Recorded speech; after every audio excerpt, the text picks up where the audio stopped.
Welcome back, students. I hope and pray that you all guys are doing great, staying fit and fine. So, once again, and I'm back with one new exercise from class 8th summative assessment syllabus, chapter algebraic expressions. And today we'll discuss the exercise number 18.3 and the introduction part of this exercise as well. सबसे पहले मैं आपको बता दूं कि इससे पहली exercise में हमने क्या चीजें सीखी थी, थोड़ा सा रिकैप्चुलेट करते हैं।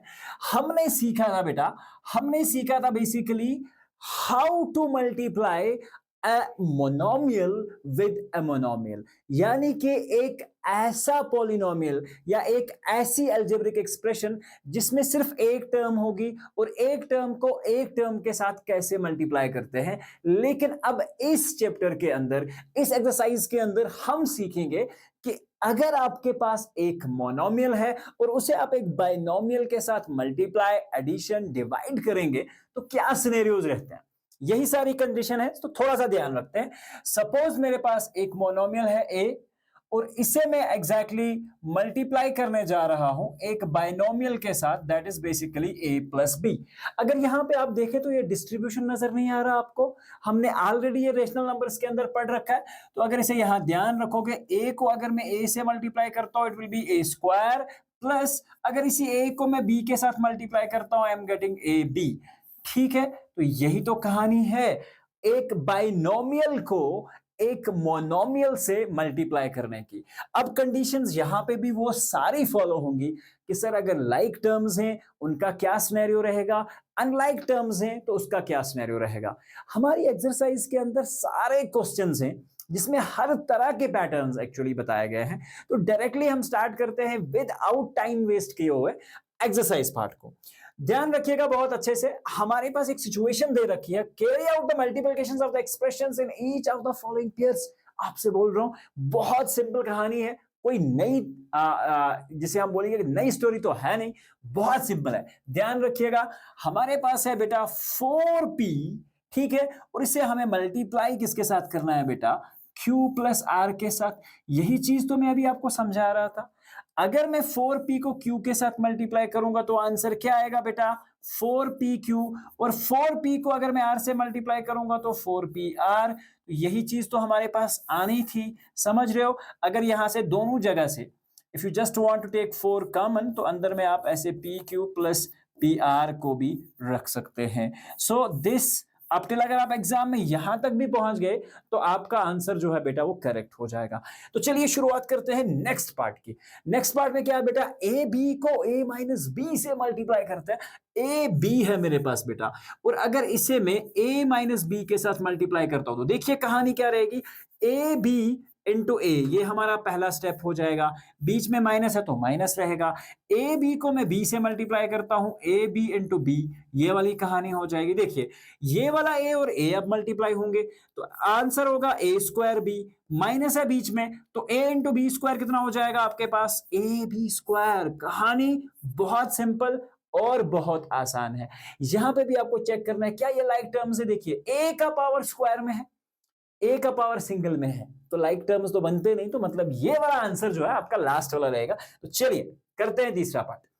अब यहां पे देखिए क्या है हमारे पास कहानी कि अगर यहां पे क्योंकि कैरी आउट मल्टीप्लिकेशन है, एक तरफ आपके पास a प्लस बी और यहां पे आपके पास 7a square and b square. ठीक है, ध्यान रखिएगा, अगर मेरे पास यहां अब पहले में a प्लस बी दे रखा है और साथ में दे रखा है 7a square and b square, तो क्या करेंगे आप काम, a को सारी टर्म के साथ मल्टीप्लाई, यानी कि a multiplied by 7a square and b square plus b multiplied by 7a square and b square. बेटा तो यहां से देखिए a इंटू 7a स्क्वायर तो कितना हो जाएगा 7a क्यूब, और साथ में क्या है हमारे पास b स्क्वायर, तो वो b स्क्वायर रहेगा। ठीक है, प्लस में यहां पे देखिए b के साथ हो जाएगा तो it will be b cube again.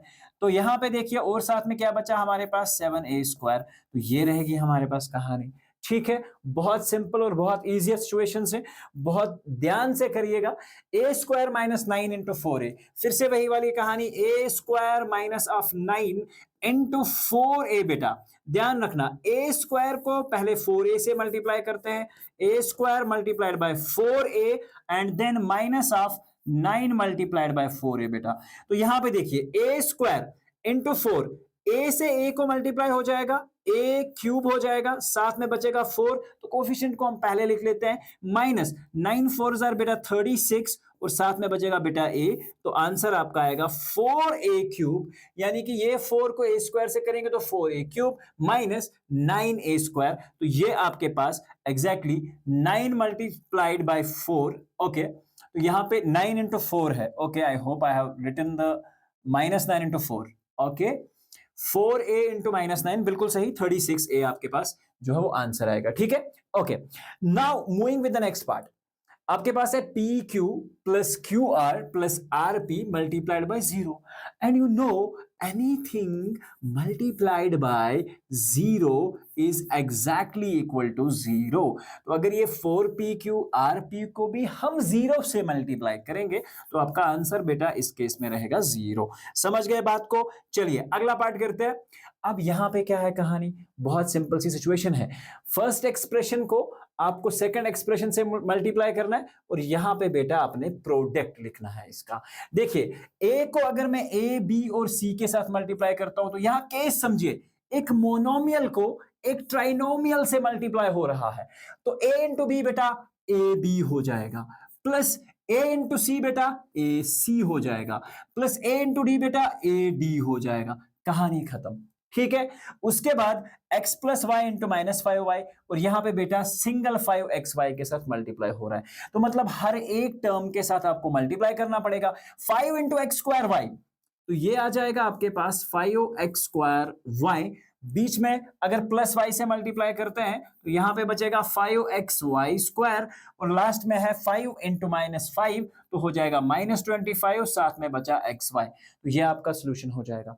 अब बात करते हैं p को हमें मल्टीप्लाई करना है इस सारी टर्म के साथ बेटा। देखिए p अगर पहले 6 से मल्टीप्लाई होता है 6p स्क्वायर से, तो ये हो जाएगा 6p क्यूब, क्योंकि p स्क्वायर और p क्यूब हो जाता है, p इंटू -7p, तो ये हो जाएगा -7p का स्क्वायर, और अगर p को मैं 5 से मल्टीप्लाई करता हूं तो ये हो जाएगा 5 times of p, and this is your answer for this one. Now a plus b plus c into a, b and c. Now just try a b c into a. What is that? That is a square bc, a square bc plus यहां पे a b c into b, a b square c. Now the last is c, तो आपके पास बचेगा a b c, और साथ में क्या बचेगा आपके पास बेटा c, इस जगह पे स्क्वायर हो जाएगा। तो ये सिचुएशन है। कितना आसान बनाते हो सर, बहुत सिंपल कहानी है कि थोड़ा सा अगर आपने पिछले वाले एक्सरसाइजेस नहीं देखे हैं बेटा, तो प्लीज एक बार उसको जाके अच्छे से चेक कर लीजिएगा ताकि आपके कंफ्यूजन अच्छे से क्लियर हो। तो चलिए अब यहां पे कहानी देखिए, ए स्क्वायर 4a और 26, ठीक है। तो सबसे पहले अगर मैं यहाँ ए स्क्वायर का कोफिशिएंट मान लूं तो यहाँ 1 है, तो हम कोफिशिएंट्स को मल्टीप्लाई करते हैं, 1 इंटू 2 इंटू 4, 2 4 जार बेटा a हो जाएगा। अब बच्चा बेटा अंदर देखिए, a square into a raise to power 22 multiplied by a raise to power 26। याद आती है एक्सपोनेंशियल की एक बात क्या है कि अगर आपके पास बेस बेटा सेम है, बेस सेम है, तो हम एक्चुअली क्या करेंगे, पावर्स को ऐड कर देंगे। तो यहां पे देखिए 22 और 2 24, यहां पे 26, टोटल हो गया 50, तो 8a raised to power 50 is the required answer for this particular question. Now moving to the next part, यहां पे देखिएगा बेटा बहुत सिंपल सी कहानी होने जा रही है। अगर यहां पे आप थोड़ा सा भी इसको ध्यान में रखते हैं तो आप इजीली इस क्वेश्चन की धज्जियां उड़ा सकते हैं। देखिए ये 3 यहां पे अगर मैं इसको इस तरह से मल्टीप्लाई करना चाहूं, देखिए पहले आप कोफिशिएंट्स को मल्टीप्लाई करिए। देखिए सिंपल बनाते हैं, 2 इंटू -9/10, उसके बाद क्या मल्टीप्लिकेशन करेंगे हम xy का, और साथ में करेंगे बेटा x स्क्वायर और y स्क्वायर का मल्टीप्लाई। ठीक है, थोड़ा आसान बनाने के लिए मैंने कोफिशिएंट्स को अलग ले लिया। देखिए 3 से बेटा 3 आपका कैंसिल हो जाएगा, और यहां 2 से बेटा आपका 5 कैंसिल हो जाएगा, 2 5 10, बचा क्या आपके पास -3 अपॉन 5, तो ये बच गया आपके पास -3। फर्दर कोई भी कैंसिलेशन पॉसिबल नहीं है। अब बचा यहाँ x इंटू एक्स स्क्वायर बेटा कितना हो जाएगा, एक्स क्यूब हो जाएगा, और y इंटू वाई स्क्वायर बेटा वाई क्यूब हो जाएगा। सो this is your required answer. कितना सिंपल है सर, बहुत आसान है। ठीक है, अब बात करते हैं इस वाले क्वेश्चन की। यहां पे भी अगर आप ध्यान रखिएगा, अब इसमें मैं चीजें सेम नहीं कर रहा। 3 1 जार 3 2 जार 6, खत्म बात। 5 1 जार 5 2 जार। अब देखिए -2 इंटू टू दैट इज -4, समझ गए बात। अब मेरे पास बचा p इंटू पी क्यूब, तो p raise to power 4, q square q cube into q, तो ये हो जाएगा बेटा q raise to power 4, and this is your required answer. समझ गए बात को, बहुत सिंपल और बहुत आसान कहानी। आगे बढ़ते हैं। अब मेरे पास है ये find the product of base, फिर से सेम है बेटा। तो देखिए जब भी बेस हमारे पास ना लिखी हुई तो कंसीडर इट एज कि इसका पावर हमेशा 1 होता है। तो बेस सबका सेम है तो टेक 1 पावर, ऊपर में क्या हो जाएगा 1 + 2 + 3 + 4, 3 और 4 7, 7 and 2 9, 9 and 1 8, so you have got x raised to the power of 8, sorry x raised to the power of 10 यहां हो जाएगा, क्योंकि इन सबका सम 10 होता है, तो your answer is basically x raised to the power 10। समझ गए बात को, तो इस चीज का अच्छे से ध्यान रखिएगा बेटा, ठीक है। नाउ अब क्या है, सिंप्लीफाई करके बताइए और फाइंड द वैल्यूज, लेकिन आपको x का अब कोई वैल्यू न्यूमेरिकली सब्स्टिट्यूट करना है। तो मुझे किस में सब्स्टिट्यूट करना है बेटा, 3x into 4x minus of 5 plus of 3, और इसके बाद आपको बताना है कि अगर आप x का वैल्यू 3 ले रहे हैं तो वैल्यू क्या आएगा। देखिए जहां जहां x है बेटा वहां वहां मैं रिप्लेस करूंगा 3। देखिए x की जगह 3 लिख दिया, ब्रैकेट स्टार्ट 4 इंटू 3 लिख दिया, माइनस ऑफ 5 प्लस ऑफ 3 लिख दिया बेटा। 3 3 जार 9 मल्टीप्लाइड बाय, यहां पे क्या हो जाएगा, देखिए अच्छे से ध्यान रखिएगा, 4 3 जार बेटा कितना हो जाएगा 12, समझ गए बात को 12, यहां पे कितना हो जाएगा माइनस एंड देन ऑफ +3। ठीक है बेटा, अब समझिएगा बात को, यहां पे कहानी कुछ यूं बन के आ रही है। अब इसका एक और तरीका भी है, अगर इसको आप बहुत सिंपल बनाना चाहते हैं बेटा, बहुत सिंपल बनाना चाहते हैं, तो देखिए इस तरह से भी ये हो जाता, लेकिन हम बहुत सिंपल करने की कोशिश करेंगे। ये 3x है, यहां पे बेटा 4x माइनस ऑफ 5 है, और यहां पे प्लस ऑफ 3 है बेटा। तो मैं क्या करता हूं, इस 3 को पहले मल्टीप्लाई करके हम चेक कर लेते हैं, उसके बाद हम एडिशन की बात करते हैं, क्योंकि डीएमएएस हमें यही तो बताता है कि आपने पहले मल्टीप्लिकेशन करना है फिर एडिशन पे आना है। तो 3x इंटू 4, 3 4 जार बेसिकली हो जाएगा बेटा 12, x इंटू एक्स आपके पास हो जाएगा x square, minus 3 into 5 is 15, ये हो जाएगा x प्लस ऑफ 3। अब बेटा हम x का अगर वैल्यू मल्टीप्लाई करें तो कहानी और ही आसान हो जाएगी। 12 इंटू एक्स की जगह क्या हो जाएगा बेटा 3 का स्क्वायर, माइनस 15 इंटू 3 बेटा, प्लस क्या हो जाएगा हमारे पास बेटा 3 हो जाएगा। समझ गए बात को, देखिए 12 इंटू 3 3 जार कितना हो जाएगा बेटा 9 हो जाएगा, minus keep it in the bracket as well, minus 15 3 जार बेटा 45 हो जाएगा, and then you have plus of 3। यहां पे देखिए 12 इंटू 9 कितना होता है बेटा 108। ठीक है, देखिए 9 2 jar 18, 9 1 jar 9 and 1 is 10, so simple याद रखिएगा, बीच में है बेटा माइनस। अब अगर मैं 45 को 15 3 जार कितना होता है हमारे पास 45, वो ऑलरेडी हम कर चुके हैं, और हमारे पास है +3। ठीक है, अब देखिए यहां पे हमारे पास अगर हम यहां एडिशन करने की बात करते हैं, ठीक है, तो यहां सबसे पहले देखिए एडिशन होगा, उसके बाद हम सब्ट्रैक्शन करते हैं। नाउ 108 + 3 कितना हो जाएगा हमारे पास टोटल, ये हो जाएगा 1111 माइनस ऑफ 45। ठीक है, अब 11 में से 5 जाएंगे तो बेटा 4 बचे। ठीक है, यानी कि 11 में से अगर मैं 5 माइनस करता हूं, टोटल मेरे पास यहां पे देखिए, this is a very simple and easier case, 11 you have to subtract the 14 from it. ठीक है, 45 फ्रॉम इट, और यहां पे क्या है 11 में से आपने 5 sorry you will have 6 here, आपके पास कितना बचेगा 6, यहां कितना बच गया आपके पास 0 बच गया, सर 10 बच गए, 10 में से 4 तो 6, तो your answer will be equal to 66। समझ गए बात बेटा, अच्छे से इस चीज को समझना। अब उसके बाद सेम वही कहानी है बेटा आपके पास, a इंटू बेटा a square plus of a plus of 1 plus of 5। देखिए कहानी फिर से सिंप्लीफाई करते हैं, a इंटू ए स्क्वायर कितना हो गया a क्यूब हो गया सर, a इंटू ये वाला a स्क्वायर हो गया सर, a 1 सर कितना हो गया सर a प्लस 5, सबके सब प्लस में, a का वैल्यू कितना है। अब हमारे पास हमारे पास नेक्स्ट पार्ट के अंदर अगर आप यहां ध्यान रखेंगे, दूसरा वैल्यू हमें 1/2 हाफ यूज करना था। ठीक है, तो आपके लिए ये होमवर्क है सबके लिए, x की जगह आपको 1/2 जो है बेटा वो लगाना है, और मुझे आंसर जो है आप पिंग करेंगे कमेंट में। ठीक है, चलिए कहानी तो समझ आ गई, अब बहुत सिंपल सी चीजें हैं, तो you can actually utilize that. अब पहला बेटा 0 है, देखिए यहां हो जाएगा 0 cube plus of 0 square plus of 0 plus of 5। तो आंसर कितना बचा? ये तो सब 0 हो गए बेटा, आंसर आएगा 5। अब दूसरा केस इसका क्या है, a इज इक्वल टू 1। अगर a की जगह मैं 1 लगा तो देखिए 1 cube plus of 1 square plus of 1 plus 5। 1 cube 1 होता है, 1 स्क्वायर 1 होता है, 1 1 ही होता है, प्लस ऑफ 5। आंसर कितना होगा बेटा? 8। अब लास्ट वाला है हमारे पास -1। देखिए हमारे पास आ जाएगा -1 का cube plus 1 square plus of, sorry ये -1 का स्क्वायर और यहाँ पे plus minus of 1 and then plus of 5। देखिए -1 का क्यूब हमेशा -1 होता है क्योंकि 3 माइनसेस आते हैं। प्लस -1 का स्क्वायर तो ये प्लस आ जाएगा और ये -1 हो जाएगा और ये हमारे पास +5 हो जाएगा। एक -1 एक प्लस 1 कैंसिल हो जाएगा, -1 + 5। आंसर बेटा आपके पास 4 रहेगा। So this is how you are actually going to find out the answers for these particular questions. Now अब बात आती है एडिशन की। कैसे करेंगे हम एक बाइनोमियल को ऐड एक मोनोमियल के साथ, और इस तरह से हम ऐड करेंगे। हमें इन सारी टर्म्स को ऐड करना है, लेकिन पहले ये टर्म प्रोडक्ट्स में है। अगर आप थोड़ा सा ध्यान रखेंगे, देखिए P into p minus q आपके पास एक टर्म है, उसके बाद Q into q minus r दूसरी टर्म है, R into r minus p तीसरी टर्म है बेटा। अब देखिए P इंटू पी कितना हो गया बेटा? P square minus P into Q कितना हो गया? P Q. हमें क्या करना है बेटा? इसे ऐड करना है सर। तो कामा की जगह अब मैंने यहाँ क्या इंसर्ट कर दिया? प्लस क्यू इंटू क्यू कितना हो जाएगा बेटा? क्यू स्क्वायर हो जाएगा, माइनस ऑफ क्यू आर हो जाएगा and then plus r into r कितना हो जाएगा? R square minus of r p. ठीक है, माइनस ऑफ आर पी। अब देखिए लाइक टर्म्स में बेटा पी स्क्वायर कहीं पे है हमें और कहीं दिख रहा है? तो कहीं नहीं है, तो keep p square as it is. हमें और स्क्वायर वाली टर्म क्यू स्क्वायर है, तो क्या कोई दूसरा क्यू स्क्वायर है? नहीं सर।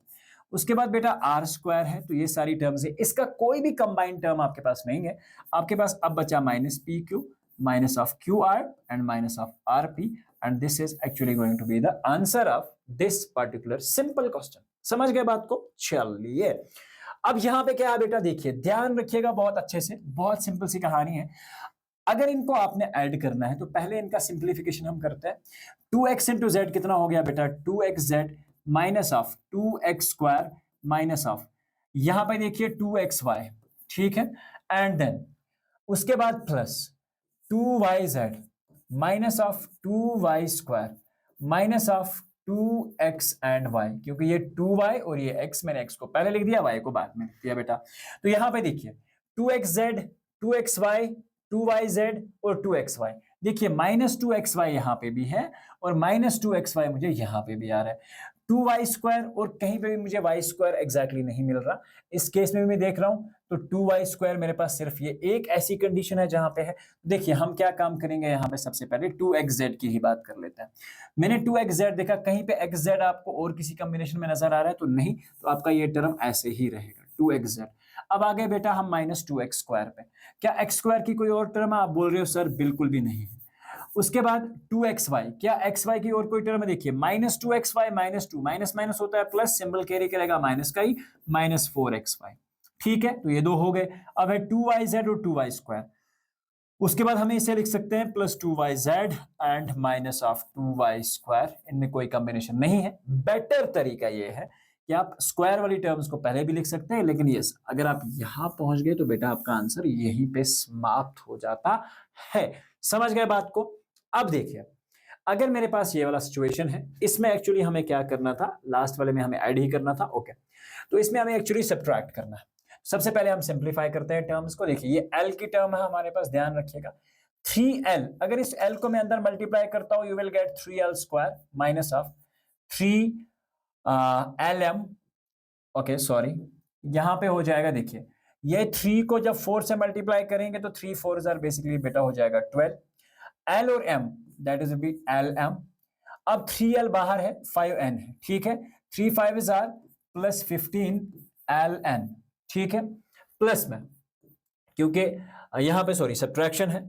उसके बाद हम पहले इनको सिंप्लीफाई करते हैं and keep it as it is and 4L into 10, ध्यान रखिएगा 4 10 हो जाएगा बेटा 40 LN। ठीक है, माइनस 4 3 12 हो जाएगा, और साथ में देखिए 4 को मैंने 3 से मल्टीप्लाई किया, अब L और M से मल्टीप्लाई करना है तो 12 LM हो जाएगा। 4L को 2L के साथ मल्टीप्लाई करेंगे तो 4 2 8 हो जाएगा, L into L will be L square. समझ गए बेटा बात? लेकिन यहां कहानी थोड़ी समझनी है। इस टर्म को फ्रॉम यानी कि इस टर्म से माइनस करना है। सिंपल कहानी, 4ln, ठीक है, minus of 12lm plus of 8l², ठीक है। यहां पे देखिए 8l² की जगह अगर हम देखेंगे यहां पे 3l² है, 3l² है, माइनस 12lm है, तो माइनस 12lm मैंने यहां पे भी लिख दिया, दोनों जगह 12lm ही है। और यहां पे जब मैं देखता हूं तो ये 15ln है, तो keeping the 15ln as it is. आपको सिंपल ऐसे लिखने के बाद सिंबल्स को चेंज कर देना है, यहां माइनस, यहां प्लस और यहां माइनस। समझ गए बात को? अब क्या करना है, 14 में से अगर हम 15 बाहर लेते हैं तो यू विल गेट 25ln, ठीक है। ये प्लस और ये माइनस दोनों खत्म हो जाएंगे बेटा। आपके पास 8l² में से 3l², तो आपके पास बचेगा 5 times of l²। So this is going to be your required answer for the same. समझ गए बात को? Now is the next case. यहां पे क्या है बेटा, आपके पास ये दो टर्म्स हैं, आपके पास ध्यान रखिएगा अच्छे से, ये दो टर्म्स हैं आपके पास, और यहां पे बेटा ये वाली टर्म है, ठीक है। तो यहां आप इंडिविजुअली अलग से भी सॉल्व कर सकते हैं। देखिए यहां 4c को अगर मैं अंदर मल्टीप्लाई करता हूं इस टर्म के अंदर, तो यहां पे क्या है हमारे पास, ध्यान रखिएगा बहुत अच्छे से, minus of 4ac plus of 4bc and then plus of 4c² बेटा। हो गया ये वाला टर्म हमारे पास सॉर्ट आउट एडवांस में, ठीक है। अब इस टर्म को देख लेते हैं। देखिए 3 into a, 3a², 3a into b is plus of 3ab। यहां पे देखिए 3a इंटू सी कितना आ जाएगा बेटा, 3ac। हो गया यहां तक ये वाला पार्ट क्लियर। अब 2b की बात करते हैं। माइनस 2b को जब हम a से मल्टीप्लाई करेंगे तो minus of 2ab, minus and minus plus of 2b², ठीक है। और साथ में बचा हमारे पास माइनस और प्लस, क्या हो जाएगा हमारे पास, माइनस हो जाएगा। देखिए minus 2b into c is minus of 2bc। अब देखिए बेटा इस टर्म सारी में से ये वाला टर्म हमें माइनस करना है। हम क्या कहानी लिखेंगे यहां पे, देखिए ध्यान रखिएगा अच्छे से। मैं यहां पे उस टर्म को पहले लिख लेता हूं, minus of 4ac plus of 4bc and then plus of 4c² बेटा। समझ गए बात को? अब ध्यान रखिएगा बहुत अच्छे से। माइनस 4ac क्या, इसमें कोई ac वाली टर्म है, तो देखा मैंने 3ac की टर्म है, तो इसे मैंने यहां लिख दिया इसके नीचे, ठीक है। मतलब ये वाली टर्म को हम ले गए। 4bc क्या कोई bc वाली टर्म है, देखिए माइनस 2bc है इसके नीचे, तो मैंने 4bc के नीचे यहाँ पे देखिए 4bc है हमारे पास, तो मैंने इसके नीचे लिख दिया माइनस ऑफ 2bc, क्योंकि लाइक टर्म को तो लाइक टर्म के ही नीचे लिखेंगे। अब बचा 4c², और देखिए 4c² के अंदर अगर आप अच्छे से ध्यान रखोगे कहानी को, कोई भी ऐसा टर्म नहीं है जो हमारे पास 4c² है, so keeping it as it is, no change in that. अब मैंने 3ac लिख दिया यहाँ पे, और मैंने माइनस 2bc भी लिख दिया यहाँ पे, ये दो टर्म्स हो गए। तो बाकी जितना भी टर्म आपका बचा है उसे डायरेक्टली लिख दो, 3a² plus of sir 3a², उसके बाद क्या बचा सर 3ab, उसके बाद क्या बचा सर आपके पास माइनस ऑफ 2ab, और उसके बाद क्या बचा सर आपके पास प्लस ऑफ 2b²। समझ गए बेटा बात को? अब यहां पे एक सिंबल लगा देते हैं, क्योंकि सब्ट्रैक्शन में मैंने आपको बता रखा है सिंबल क्यों चेंज होता है, क्योंकि माइनस का साइन अंदर मल्टीप्लाई हो जाता है। ये प्लस हो जाएगा बेटा, ये वाला माइनस, ये वाला माइनस, ये प्लस और ये वाला माइनस हो जाएगा बेटा। देखिएगा 4ac और 7ac, तो माइनस ऑफ 7ac। समझ गए बात? Now second case is plus 4bc plus 2bc, तो कितना हो जाएगा बेटा, प्लस 6bc। यहाँ पे ध्यान रखिएगा अच्छे से। 4c² बेटा कोई भी 4c² नहीं है, तो 4c², ये माइनस ऑफ 3a², तो बेटा ऐसे ही रहेगा। 3ab माइनस 2ab, तो यहाँ पे क्या बचा आपके पास बेटा, ab बचेगा, ठीक है। तो सॉरी देखिए यहाँ पे माइनस है, इन चीजों का बहुत ध्यान रखना है एग्जाम में। यहाँ पे देखिए ये माइनस था, ये प्लस था, प्लस माइनस कितना हो जाएगा, माइनस। माइनस 3ab से एक प्लस 2ab हमने बाहर लिया, प्लस माइनस कितना होगा, माइनस, तो आपके पास बचा माइनस ऑफ ab। तो यहाँ पे क्या बचा, minus of 2b²। So this is your answer for this particular question. So this finally brings us to the exercise number end of the exercise number 8.3. Up till we are meeting in the next lecture. Till then guys, take care, God bless you all and keep preparing for your exam.